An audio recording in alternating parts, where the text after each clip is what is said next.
여러 가지로 부족한 점이 많은 제가 지난 9일 목사 안수를 받았습니다. 이 모든 것이 하나님의 은혜입니다. 지금까지의 삶을 지켜주시고 인도하여 주신 하나님께 영광과 감사를 드립니다. 또한 부족한 사람을 전도사로 받아들여 사역자의 길을 갈 수 있도록 기회를 주신 한사랑교회 정진기 목사님과 정수영 목사님, 그리고 모든 성도님들에게 감사를 드립니다. 삶의 순간순간마다 하나님께서 간섭하여 주시고 인도하여 주셔서 여기까지 오게 되었습니다. 이 모든 과정을 인도해 주신 하나님의 섭리와 하나님의 은혜에 감사할 따름입니다. 저는 이번 목사 안수식을 통해서 하나님의 인도하심과 역사하심을 많이 느꼈습니다. 목사 안수식 날짜가 정해졌을 때 두 가지 제목을 놓고 계속 기도하였습니다. 오후 예배 모임에서도 기도 제목을 놓고 같이 목사님들과 기도를 하였습니다. 첫째는 안수식이 하나의 행사가 아니라 성령 하나님의 임재가 있는 거룩한 예식이 되고, 저뿐만 아니라 오신 모든 분들에게 하나님의 은혜가 임하는 예식이 되게 해달라고 기도하였습니다.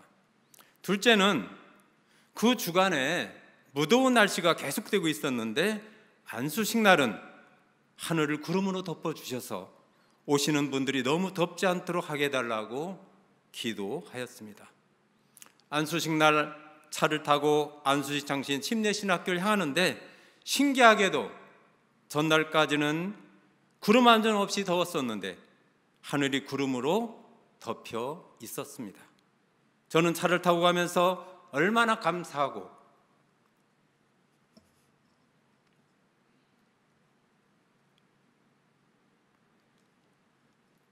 감격했는지 모릅니다. 우리의 작은 신음에도 응답하신 하나님이 부족한 사람의 기도를 들어 응답하셔서 하늘을 구름으로 가려주신 것입니다. 이스라엘 백성을 불기둥과 구름기둥 인도하셨던 하나님을 생각하며, 하나님은 멀리 계신 분이 아니라 바로 우리 곁에 계시며 우리와 함께 하심을 절실히 느끼며 하나님께 감사를 드렸습니다. 그리고 예식이 끝난 후에 많은 분들이 전화로 또는 카톡으로 정말로 은혜로운 안수식이었다고 연락이 왔습니다. 목사님의 설교와 권면의 말씀이 인상 깊었다고 하는 분들도 계셨고, 어떤 분은 목사 안수식에 처음 참여하였는데 이렇게 경건하고 진지한 시간을 경험하기는 처음이라고 하면서 자기 자신을 돌아보는 계기가 되었다고 말하기도 하였습니다. 그리고 특송 찬양을 듣고 눈물을 흘렸다는 분도 많이 계셨습니다. 이런 소식을 들으면서 우리의 기도에 응답하시는 좋으신 하나님의 은혜에 다시 한번 감사를 드렸습니다. 이와 같이 우리는 우리의 모든 삶에 함께 하시는 하나님의 은혜와 사랑 힘으로 살아가고 있습니다. 저는 이번 안수식을 통하여 하나님의 은혜와 사랑을 다시 한번 깊이 깨닫는 계기가 되었습니다. 오늘 읽은 에베소 말씀은 바로 그러한 하나님의 은혜와 사랑에 대한 말씀입니다. 오늘 말씀을 통하여 우리를 향한 하나님의 은혜와 사랑을 다시 한번 생각하고 그 은혜에 감사하며 그 은혜를 누리며 살아가는 우리 모두가 되기를 바랍니다.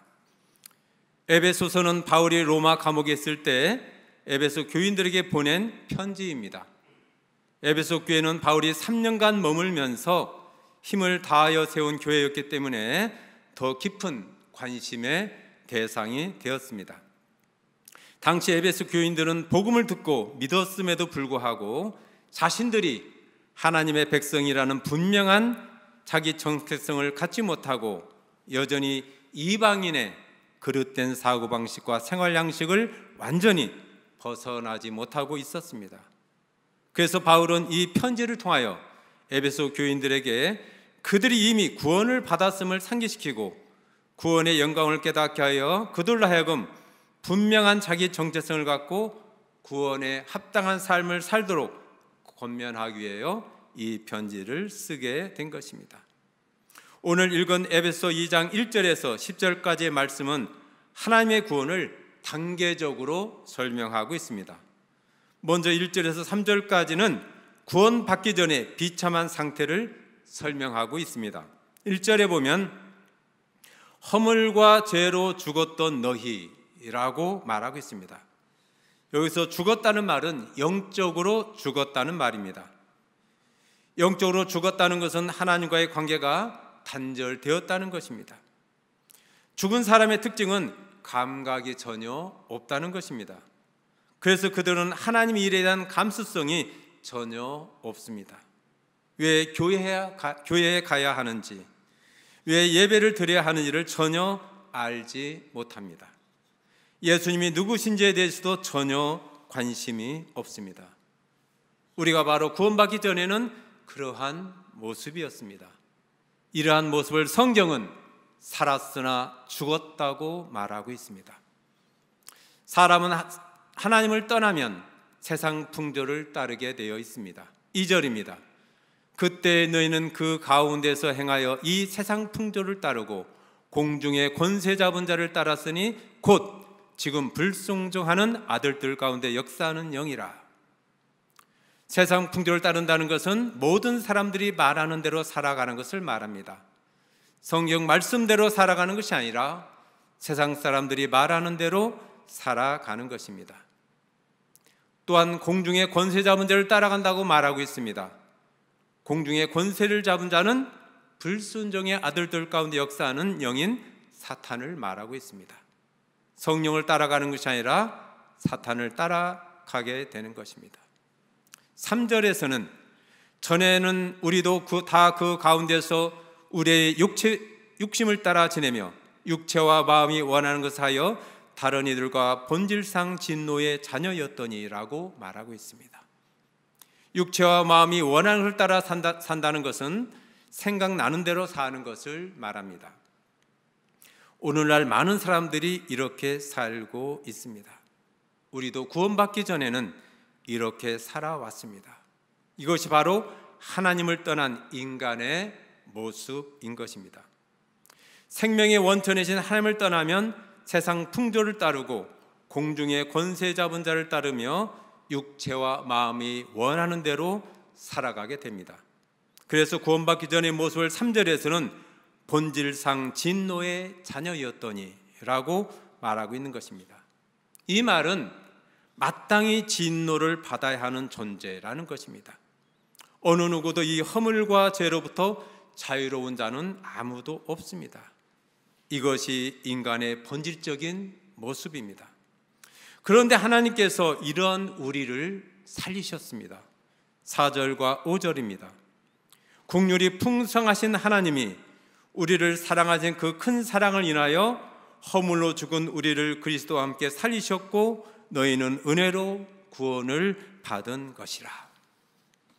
한글 성경에는 4절 앞에 그러나라는 접속사가 없지만은 헬라어 원문 성경에 보면 4절 앞에 그러나라는 접속사가 있습니다. 그러나를 넣어서 해석하면 죄와 허물로 죽었으나 그러나 하나님이 살리셨다는 말입니다. 본질상 진노의 자녀였으나 그러나 하나님이 구원하셨다는 말씀입니다. 이것이 바로 하나님의 은혜입니다. 인간은 본래 죄와 허물 때문에 영적으로 죽은 존재라서 자기를 구원할 능력이 없으며 구원받을 자격도 없습니다. 따라서 인간을 사망에서 생명으로 변화시키는 힘은 오직 하나님의 은혜로만 나타나는 것입니다. 4절에 보면 긍휼이 풍성하신 하나님이라고 말하고 있습니다. 긍휼이 풍성하신 하나님이 죄와 허물로 죽은 우리들을 불쌍히 여기사 그의 은혜로 구원을 베풀어 주셨다는 것입니다. 또한 우리를 사랑하신 그 큰 사랑이라고 말하고 있습니다. 불순종의 아들이며 진노의 자신 우리를 구속하시려고 죄 없는 자기 아들을 십자가에 내어 주셨습니다. 이것이 바로 하나님의 사랑입니다. 세상에서 볼 수 없는 큰 사랑인 것입니다. 여기에 모인 여러분들도 구원받기 전에는 하나님을 모르고 공중 권세 잡은 자를 따라 세상 풍조에 젖어 살아갔을 때가 있었을 것입니다. 그런데 하나님께서 은혜를 베풀어 주셔서 하나님을 알게 하시고 믿음을 갖게 하시며 하나님의 자녀로 살아가도록 인도해 주셨습니다. 아무 자격도 없고 능력도 없는 우리들에게 하나님의 풍성한 긍휼과 큰 사랑으로 은혜를 베풀어 주셔서 이 자리에 앉게 된 것입니다. 이것이야말로 무엇과도 비교할 수 없는 놀라운 축복이며 감사의 제목인 것입니다. 저도 허물과 죄로 죽을 수밖에 없는 사람인데 하나님께서 은혜를 베풀어 주셔서 오늘 이 자리에 서게 되었습니다. 저는 기독교 집안에서 태어났습니다. 아버님은 장로님이셨고 어머님은 권사님이셨습니다. 초등학교 시절에는 부모님을 따라 교회에 잘 다녔지만 사춘기가 시작되는 중고등학교 시절에는 교회의 발길을 끊었습니다. 성경 말씀을 이해할 수가 없었고 하나님도 믿을 수가 없었기 때문이었습니다. 그러다가 대학 1학년 때 한 학기가 끝나갈 무렵 친한 친구가 찾아와 대학생 선교단체인 CCC에서 개최하는 여름 수련회에 참석할 것을 권유하였습니다. 처음에는 거절하였으나 방학이 되어 고향에 내려가 있었는데 그 친구가 시골 집까지 찾아와 권유하는 바람에 할 수 없이 그 수련회에 참석하게 되었습니다. 수련회 여러 강의 가운데 창세기 강의가 있었는데 그동안 쌓아온 나의 과학 지식으로는 하나님이 천지를 창조하셨다는 창세기 내용을 도무지 받아들일 수가 없었습니다. 수련회 사흘째 되는 날 친구에게 나의 과학 지식으로는 이 강의를 도저히 받아들일 수가 없기 때문에 수련회를 포기하고 집에 가겠다고 하였습니다. 그때 그 친구가 내가 알고 있는 과학 지식은 하나의 학설이기 때문에 시대에 따라 늘 변하지만 성경은 2000년 동안 한 번도 변한 적이 없었다.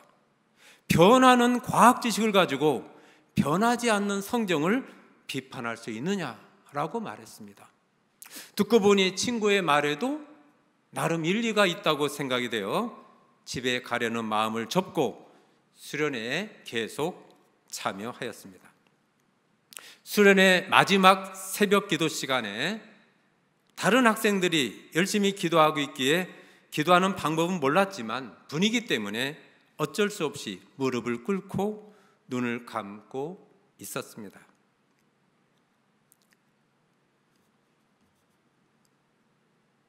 그때 제 마음이 성령의 역사로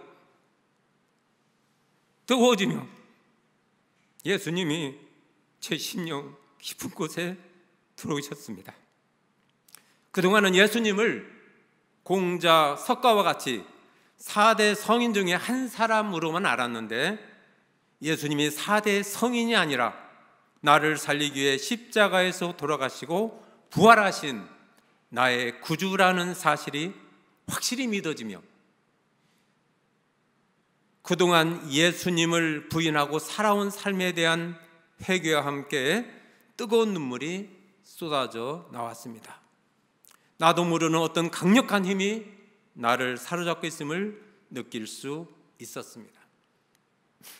예수님을 나의 구주, 나의 하나님으로 영접한 그날 이후 중고등학교 시절 발길을 끊었던 교회에 스스로 다시 다니기 시작하였으며 주일학교 교사와 성가대원으로 열심히 교회를 섬기며 신앙생활을 하게 되었고 그 발걸음이 지금까지 이어지게 되었습니다. 지금도 누군가가 저에게 당신의 인생에 있어서 가장 잊지 못할 사건이 무엇입니까? 라고 질문한다면 저는 주저하지 않고 대학 1학년 때 예수님을 인격적으로 만난 사건이라고 단호하게 말할 수 있습니다. 그 만남이 있었기에 제 인생이 바뀌었고 그 예수님으로 인해 삶의 순간순간마다 하나님의 세밀한 인도하심과 축복을 누리며 지금까지 살아올 수 있었기 때문입니다. 예수님을 4대 성인 중에 한 사람으로만 생각하고 하나님을 믿을 생각이 전혀 없이 교회의 발길을 끊었던 저에게 예수님은 찾아오셔서 구원의 은혜를 베풀어 주셨습니다. 이것이 구원의 기쁨이요 구원의 감격입니다. 제가 한 것이 아무것도 없었습니다. 모든 것이 하나님의 은혜였습니다. 8절과 9절 말씀입니다. 너희는 그 은혜에 의하여 믿음으로 말미암아 구원을 받았으니 이것이 너희에게서 난 것이 아니요 하나님의 선물이라. 행위에서 난 것이 아니니 이는 누구든지 자랑하지 못하게 함이라. 저는 아무것도 한 것이 없었습니다. 오히려 하나님을 부인하고 교회를 비판하였습니다. 그럼에도 불구하고 하나님께서 일방적으로 저를 찾아오셨습니다. 그래서 구원은 선물입니다. 아무 대가 없이 값없이 주시는 선물입니다. 여러분 모두 이 하나님의 선물을 받으셨습니다. 그래서 이 자리에 앉아 계시는 것입니다. 그러면 하나님 왜 죄와 허물로 죽었던 우리들을 살리셨을까요? 7절 말씀입니다. 이는 그리스도 예수 안에서 우리에게 자비하심으로써 그 은혜의 지극히 풍성함을 오는 여러 세대에 나타내려 하심이라. 우리에게 베푸신 하나님의 풍성한 은혜를 오는 세대에 나타내기 위함이라고 말하고 있습니다. 하나님의 은혜란 구원받을 자격이 전혀 없는 사람들에게 베푼 하나님의 지극한 사랑입니다. 아무 자격이 없는 자를 구원하시려 하나님께서 자기 아들을 아끼지 않고 내어주는 엄청난 희생을 치르셨는데 이것이 바로 은혜입니다. 우리가 구원을 거저 받았다면 그것은 하나님께서 미리 엄청난 대가를 지불하셨기 때문입니다. 이처럼 놀라운 하나님의 은혜를 오는 세대들에 증거하는 것이 바로 하나님께서 우리를 그리스도와 함께 살리시고 그와 함께 하늘에 앉는 특권을 주신 목적입니다. 따라서 우리는 하나님께서 우리에게 주신 풍성한 은혜를 누리는 삶을 살아감으로 인해 모든 사람들에게 하나님의 은혜의 풍성함을 드러낼 수 있어야 하는 것입니다. 10절에서도 우리에게 구원을 선물로 주신 이유를 말씀하고 있습니다. 우리는 그가 만드신 바라 그리스도 예수 안에서 선한 일을 위하여 지으심을 받은 자니 이 일은 하나님이 전에 예비하사 우리로 그 가운데서 행하게 하려 하심이라.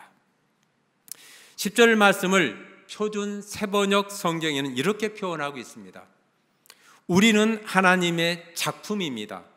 선한 일을 하게 하시려고 하나님께서 그리스도 예수 안에서 우리를 만드셨습니다. 하나님께서 이렇게 미리 준비하신 것은 우리가 선한 일을 하며 살아가게 하시려는 것입니다. 구원받은 우리들 모두 하나님의 작품이라는 것입니다. 하나님께서 죄와 허물로 죽은 사람을 다시 살려서 새 사람, 곧 그리스도와 함께 하늘에 앉는 영광스러운 존재로 만드셨다는 말입니다. 구원받은 성도들 가리켜 하나님의 작품이라고 말한 이유가 무엇일까요? 그것은 바로 우리들이 하나님께서 그리스도 예수 안에서 창조하신 새로운 피조물이기 때문입니다. 고린도후서 5장 17절에 보면 그런즉 누구든지 그리스도 안에 있으면 새로운 피조물이라 이전 것은 지나갔으니 보라 새 것이 되었도다 라고 말씀하고 있습니다. 사도 바울은 누구든지 그리스도 안에 있으면 새로운 피조물이라고 선언하고 있습니다. 우리가 하나님의 작품이라는 말은 구원이 우리 자신의 힘에 의해서가 아니라 하나님의 은혜와 능력으로 이루어 주신 선물이라는 말입니다. 어떤 예술 작품이든 그 작품은 그것을 만든 이의 솜씨를 드러내기 마련입니다. 우리는 하나님께서 당신의 모든 지혜와 능력을 동원하여 그리스도 안에서 새로 창조하신 작품입니다. 따라서 하나님의 작품인 구원받은 우리들은 하나님의 창조의 능력과 지혜를 온 세상에 드러내야 하는 것입니다. 10절 후반절에 보면 하나님께서 이렇게 미리 준비하신 것은 우리가 선한 일을 하며 살아가게 하시려는 것입니다 라고 새 창조의 목적을 분명히 말하고 있습니다. 하나님의 은혜를 찬미하는 것은 입술로 찬양하는 것에서 그치는 것이 아니라 삶으로 이어져야 합니다. 하나님께서 미리 예배하신 선한 일을 행함으로써 우리는 하나님의 작품으로서 그분의 영광과 능력을 온 세상에 드러낼 수 있어야 하는 것입니다. 마태복음 5장 16절에 이같이 너희 빛을 사람 앞에 비치게 하여 그들로 너희 착한 행실을 보고 하늘에 계신 너희 아버지께 영광을 돌리게 하라고 예수님께서도 말씀하셨습니다. 성도들이 선한 일을 해야 하는 것은 구원을 얻기 위해서가 아니라 이미 구원받은 하나님의 백성이 되었기 때문입니다. 구원받은 백성은 하나님의 뜻에 순종하며 하나님의 목적에 맞게 살아야 합니다.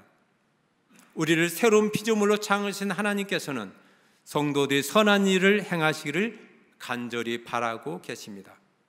선한 일들을 하는 것은 우리들이 하나님의 작품으로서 새로운 피조물이라는 사실을 드러내는 결정적인 증거입니다.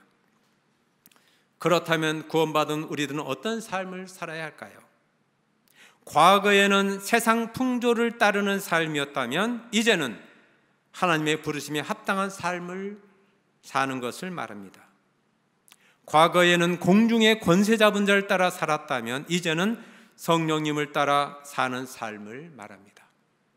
과거에는 육체와 마음이 원하는 것을 따라 살았다면 이제는 우리를 위해 자기를 버리신 그리스도를 따라 사는 삶을 말합니다. 이러한 삶을 살아갈 때에 하나님의 능력과 영광과 지혜를 드러낼 수 있는 것입니다. 허물과 죄 때문에 영적으로 젖을 뿐만 아니라 세상 원리와 풍조를 따르고 악한 영에게 종노릇하던 우리들을 긍휼이 풍성하신 하나님께서 큰 사랑으로 은혜를 베풀어 주셔서 그리스도 안에서 우리를 새롭게 살리셨으며 그 은혜로 인하여 지금까지 주님의 자녀로 살아오게 되었습니다. 이 놀라운 하나님의 은혜에 감사하며 구원의 기쁨을 누리시기를 바랍니다. 이번 목사 안수식에서 특송을 부르신 송경민 목사님에게 전화로 특송 부탁을 드릴 때 목사님께서 어떤 곡을 불러드릴까요? 하시기에 저는 주저하지 않고 은혜라는 곡을 불러주셨으면 좋겠다고 말씀드렸습니다. 그 은혜라는 곡은 송경민 목사님께서 직접 작사, 작곡하신 곡입니다.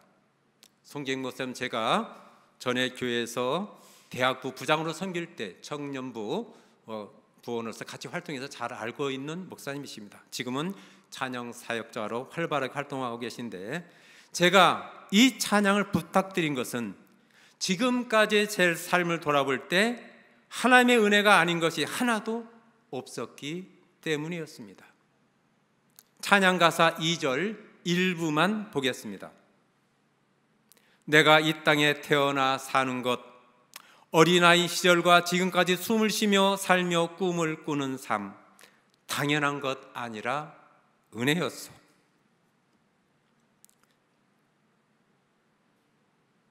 내가 하나님의 자녀로 살며 오늘 찬양하고 예배하는 삶, 복음을 전할 수 있는 축복이 당연한 것 아니라 은혜였소. 모든 것이 은혜, 은혜, 은혜, 한없는 은혜. 내 삶에 당연한 것 하나도 없었던 것을 모든 것이 은혜, 은혜였어. 우리의 삶에 당연한 것은 아무것도 없습니다. 오늘 우리가 이렇게 예배의 자리에 나와 하나님께 경배 드릴 수 있게 된 것도 당연한 것이 아니라 오직 하나님의 은혜인 것입니다. 그 은혜와 구원의 감격을 누리며 감사와 기쁨의 삶을 살아감으로 인해 하나님의 풍성한 은혜를 모든 사람에게 증거하는 하나님의 거룩한 백성들이 다 되시기를 바랍니다. 기도하겠습니다.